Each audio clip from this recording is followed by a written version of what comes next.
Assalamualaikum. My name is Rahat Jabin from Division of Arts and Social Sciences from University of Education Lower Mall campus for the subject of History of Western Art. The topic for today's lecture is Fauvism. Fauvism began around 1904 and continued beyond 1910. Fauvism की जो हम आगे जाके इसको हम detail में study करेंगे. Today we discuss main points इसके inspiration, famous artists, main characteristics, origin of Fauvism. Inspiration basically किसी भी मूवमेंट के स्टार्ट के लिए इंस्पिरेशन जो है वो मस्ट होती है, ज़रूरी होती है. तो इनके लिए जो इंस्पिरेशन थी वो टीचिंग ऑफ गुस्ताव मोरे थी. सिंपलिस्ट आर्टिस्ट थे. Expressive power of colour.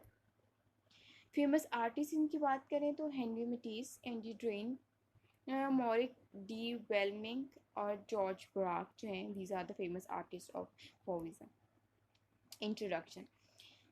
Fauvism was the first of avant-garde movement that flourished in France in the early years of 20th century.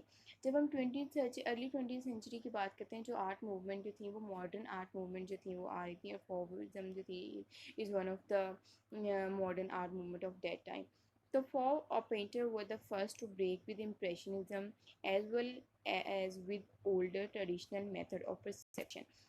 कि फॉविज़म पेंटर जो थे वो पहले आर्टिस्ट थे इम्प्रेशनिज़म और पोस्ट इम्प्रेशनिज्म आर्ट के बाद, जिन्होंने एक ट्रेडिशनल मेथड जो था परसेप्शन को जो है उन्होंने रिजेक्ट किया था. Their spontaneous, often subject response to nature was expressed in bold, undisguised brushstroke and high-keyed, vibrant color directly from the tube.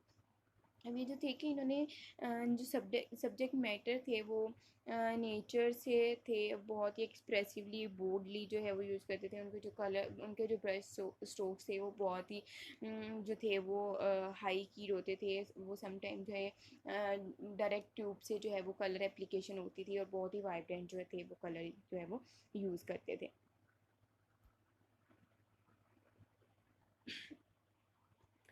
Fauvism style of painting that flourished in France around the turn of the 20th century. Faux artists used pure, brilliant color aggressively applied straight from the paint tube to create a sense of an explosion on the canvas.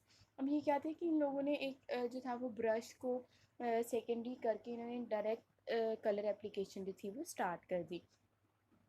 The first painted directly from nature, as the Impressionists had before them, but first work were invested with a strong expressive reaction to the subject portrayed.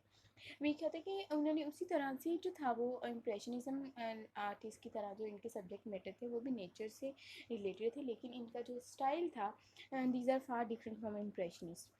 First formally exhibited in Paris in 1905, was painting shocked visitor to the annual Salon Autonomy. One of these visitors was the critic Louis Vauxhall, who became the violence of their work because the violence of their work dubbed the painting false. Wild beast. अब जो फॉविज़म के artist हैं उनको जो है वो wild beast का नाम भी दिया गया उस टाइम पे, क्योंकि उनके जो एग्रेसिवली यूज़ ऑफ कलर था वो बहुत डिफरेंट था.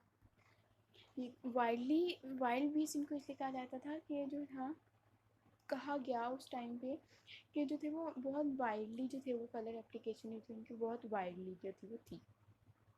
The foils were the loosely shaped group of artists sharing a similar approach to nature, but they had no definite program. कि ये ग्रुप ऑफ पीपल थे जो कि जिनके पास जो था वो एक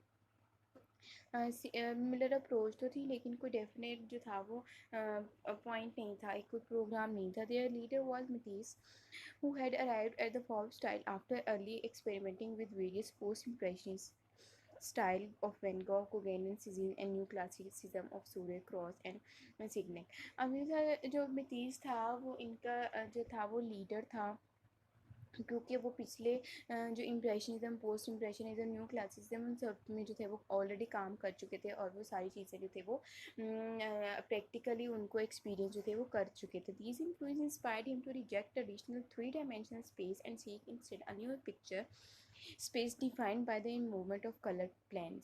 अब देखा कि उन्होंने जो एक हमें हम 3 डायमेंशनल स्पेस थी, जो एक हमें स्पेस नज़र आती थी, इन्होंने उस चीज़ को रिजेक्ट करके जो एक कलर बैलेंस से या कलर इम्प्लीमेंटेशन से जो एक चीज़ एक स्पेस क्रिएट की, वो उन्होंने उस चीज़ को फोकस किया। मेन करेक्टरिस्टिक्स ऑफ फॉविज्म की जब हम बात करते हैं, these are radical use of unnatural colours that separate colour from its usual presentation, realistic role, giving new emotional meaning to the colors, creating a strong, unified work that appear flat on the canvas. Origin of Fauvism. जब हम origin of Fauvism की बात करते हैं, leader of the group was Henry Matisse, who had arrived at the Faux style after careful critical study of the masters of Post-Impressionism, Paul Gauguin, Vincent van Gogh, and George Seurat. अब Henry Metis जो था, अब जैसे कि आपने देखा कि वो जो थे, उन्होंने पोस्ट इम्प्रेशनिज्म के आर्टिस्ट को भी फॉलो किया। उनका काम जो है हमें कुछ पोस्ट इम्प्रेशनिज्म मूवमेंट में भी मिलता है, लेकिन जो था with the passage of time उन्होंने अपना एक आर्ट स्टाइल जो था वो डेवलप किया, एक मॉडर्न स्टाइल की तरफ जो तो आए, तो जो फॉविज्म में जो है वो फॉल किया, और वो उस चीज़ के जो थे वो लीडर उस टाइम पे, उस ग्रुप के, जो वो ग्रुप एक इस चीज़ पे काम कर रहा था, वाइल्ड ब्रश स्ट्रोक्स पे और डायरेक्ट कलर इम्प्लीमेंटेशन थे, तो ये उनके लीडर थे। फर्स्ट फॉर्मली एग्जिबिटेड इन पेंट 94 पेंटिंग शॉप के जो थे वो लुइस जो थे, उन्होंने इस चीज़ उनको जो था वो फॉविज्म का नाम दिया था, जिसका मतलब होता है wild beast. Fauvism, French Fauvism style of painting that flourished in France from 1898 to 1908. It used pure, brilliant color applied straight from the paint tube in an aggressive, direct manner to create a sense of an explosion on the canvas. The foreign painted directly from nature as the Impressionists had before them, but their work was intensely grow expressive reaction to the subject they painted. तो उनके वही चीज़ थी, लेकिन जो थे उनका जो colour application थी, कलर इम्प्लीमेंटेशन थी, वो चेंज थी। Fauvism was short-lived movement lasting only as long as it originated. Henri Matisse fought to find the artistic freedom he needed. Matisse had to make colors serve his art rather as Gauguin needed to paint the sand pink to express an emotion. कि जो थी उन्होंने अपनी colour freedom मांगी थी कि हम कुछ भी जो है वो जो है वो पेंट कर सकते हैं, किसी भी कलर का जो हम अपनी इमेजिनेशन में देखते हैं। The first belief absolute in color as an emotional force. Color loss its prescriptive qualities and become luminous, creating light rather than imitating it. कि जो था उन्होंने बोला कि जो कलर थी ना, वो बेसिक इमोशनल फोर्स है किसी भी चीज़ को डिपिक्ट करने के लिए। जब तक हम उसमें कलर नहीं देंगे, उसको जो है वो उसको अंडरस्टैंडिंग ही नहीं आएगी उस चीज़ की जो हम जो है वो पेंट कर रहे हैं। हेनरी मैटिस, जब इनके आर्टिस्ट की बात करें तो हेनरी मैटिस जो है कि आपने पढ़ा कि फॉइस के मॉडर्न मूवमेंट अराउंड 19 के जो है वो जो थे वो लीडर थे। Henri Matisse is widely regarded as the greatest colourist of 20th century के 20th सेंचुरी के जो थे वो बेस्ट कलरिस्ट में जो है वो कंसीडर किए जाते हैं। He emerge as a post impressionism as first achieve prominence as a leader of French movement Fauvism के जो थे पोस्ट इम्प्रेशनिस्ट से इन्होंने स्टार्ट किया था, लेकिन with the passage of time जैसे जैसे मॉडर्न टेक्निक्स आती गई, इन्होंने अपनी टेक्निक्स को डेवलप किया, तो फॉविज्म में जो फॉल करे है। He once controversially wrote he sought to create an art that would be a soothing, calming influence on the mind, rather like a good armchair. कि इनका बेसिक वही था कि इन्होंने ज़्यादा एम्फेसिस जो था वो कलर एप्लीकेशन पे दिया, कि कलर्स जो हैं they are the major part of anything, of any painting. कि जब तक जो है वो हमारे कलर उस चीज़ को डिपिक्ट नहीं करेंगे, चाहे आप कितनी भी अच्छी चीज़ बना लें, वो चीज़ जो है वो आपको वो जो है इम्पेक्ट नहीं दे सकती है। Still life and nude remained favorite subject throughout his career. North Africa was also an important inspiration, and towards the end of his life, he made an important contribution to collage with a series of work using cut out shapes of color. He is also highly regarded as sculptor. ये उसका कुछ काम है, women with a head, आपको नज़र आ रहा होगा कि किस तरह से डायरेक्ट एप्लीकेशन है पेंट की। तो एक सिर्फ हमें फील देखिए, उन्होंने वो फील जो थी वो फील उन्होंने रखी है, लेकिन उन्होंने सिर्फ अपनी कलर एप्लीकेशन जो थी वो थोड़ी सी जो है वो इन्हेंस कर दी थी, एग्जेजरेट कर दी थी। लॉक्स काम एट वॉल वॉल्यूप्ट, ये भी उनकी एक पेंटिंग है। आपको नज़र आ रहा होगा, आपको नज़र आ रहा होगा कि पोस्ट इम्प्रेशनिज्म का भी एक एक्सप्रेशन है इनकी पेंटिंग्स में, लेकिन जो है वो एंड पे जब हम इनका काम देखते हैं तो वो बहुत चेंज हो जाता है। वेलमिंग की बात जब हम करते हैं, Welming seems to have been in a contest with the iconic cubist legendary womanizer and notoriously egotistical Pablo Picasso. What these two rebellious artists did have in common was an uncanny ability to innovate, to create something completely new. ये जो थे, ये अगर हम Pablo Picasso से इनका close वो करें तो रिलेशन इनका था। और इनका जो बेसिकली एक पॉइंट उनका जो दोनों में सेम था वो क्या था कि uncanny ability to innovate and create something completely new, कि इनकी जो इनोवेशन और कम्प्लीटली एक न्यू चीज़ लेके आने का जो एक कॉमन थॉट थी वो दोनों में जो थी वो सेम थी। For Picasso, it was Cubism. For Welming and his fellow Fauvism, Andy Drain and Henry Matisse, it was a bright, expressive color, likened to firecracks, an outrageously unconventional depiction that earned the group their influential place in history. तो उनका क्या था कि उनका main focus, जैसे हमने पढ़ा है, हम देखा कि कलर पे था वो आउटरेजियसली अनकन्वेंशनली, जो उनकी ब्राइट कलर का यूज़ था, एक फायर इफेक्ट अगर हम उसको कहें तो वो गलत नहीं होगा। Vlaminck later railed against development in modern art when ironically he was one of the true pioneer of modernist abstraction. कि जो आहिस्ता आहिस्ता जो थे लोग मॉडर्निज्म की तरफ आए थे, पुराने जो इनका ट्रेडिशनल स्टाइल था उसको जो है वो छोड़ रहे थे। Welming, along with the other folk painters, continued the approach established by the Impressionists of rejecting conventional theme and instead representing scenes from everyday life. कि उन्हें जो थे वो सब्जेक्ट मैटर्स भी जो थे वो ऑब्वियसली वो जो थे वो उन्होंने रिजेक्ट कर दिया डेली एवरीडे लाइफ से। जो थे वो उन्होंने कहा कि हम इसको जो है वो पेंट नहीं करेंगे, rather than depicting stories from mythology, history and portraying notable figure. His painting often feature unremarkable cityscape and landscape as well as denizens of Parisian nightlife, all in lived by his side and natural fog palette.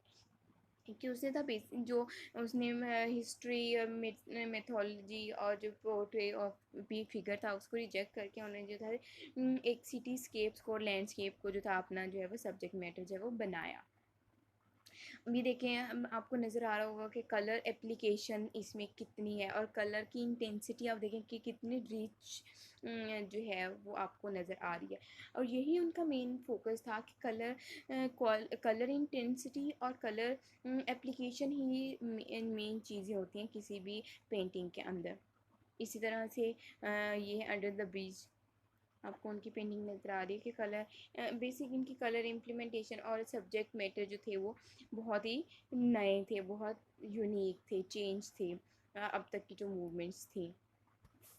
Andy drain की जब हम बात करते हैं, Andre Derain had a major role in the development of two of the most significant artist movement of the early 20th century. He, Henry Matisse, and Muric Welming were responsible for generating work with the totally new style which would become Fauvism.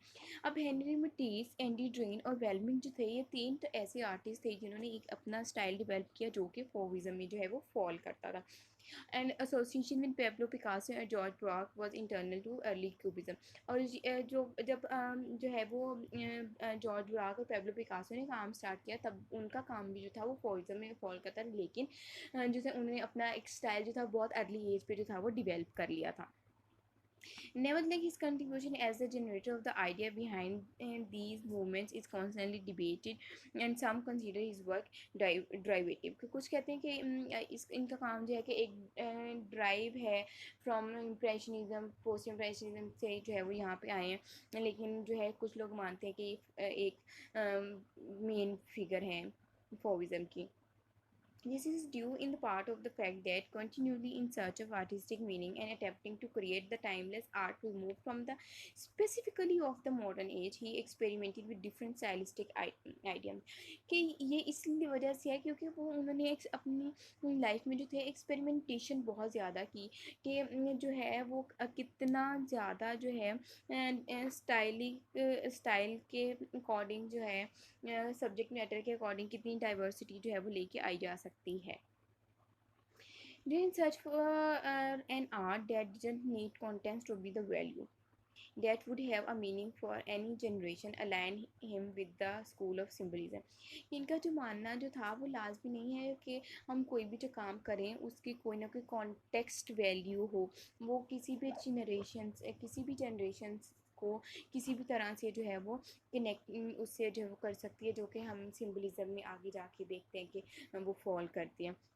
His focus is more the beauty of what is described on the canvas regardless of specifics. कि उनका जो main focus था वो था कि मैं अपने canvas पे जो है वो दिखाना चाह रहा हूँ, वो क्या खूबसूरती है या क्या सब्जेक्ट मैटर है जिसको मैं दिखाना रिगार्डलेस कि वो बहुत स्पेसिफाई हो जाए चीज़ों में.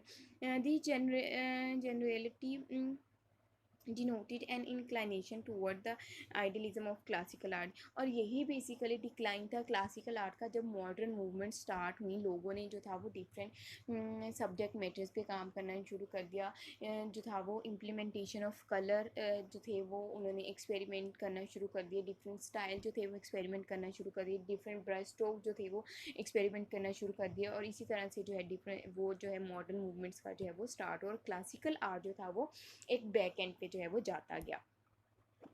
ये आपको नज़र आ रही है जैसे द हाउसेस ऑफ पार्लियामेंट के उनके लिए जो था वो कलर ही सब कुछ थे. रिचनेस ऑफ कलर जो था वो सब कुछ था कि मेरे कैनवस पे मुझे जो है वो क्या चीज़ नज़र आ रही है.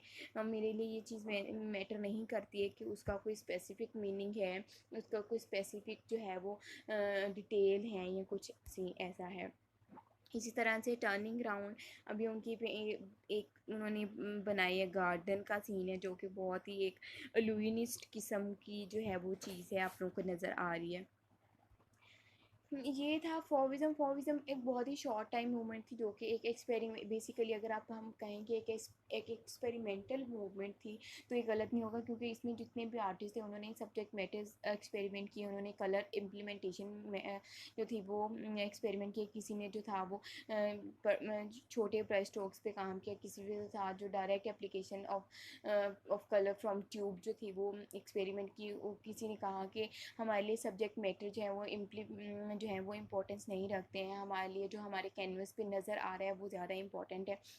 तो ये बेसिकली अगर हम कहें मॉडर्न मूवमेंट में यही होता है कि कंटेम्प्रेरी होती है, कोई चीज़ परमानेंट नहीं होती है. इसी तरह से जो अभी 20th-19th सेंचुरी की जितनी भी हम मूवमेंट लेते हैं वो जो थे उनमें से बहुत कम हैं जो कि एक लॉन्ग टाइम तक चलें, लेकिन बहुत सारी हैं जो कि एक शॉर्ट टाइम पीरियड के लिए हैं, जो कि जिन पे सिर्फ एक ग्रुप ऑफ आर्टिस्ट ने काम किया और वो मूवमेंट जो थी वो आगे जो है वो ख़त्म हो गई या किसी अगली मूवमेंट जो थी वो मर्ज हो गई.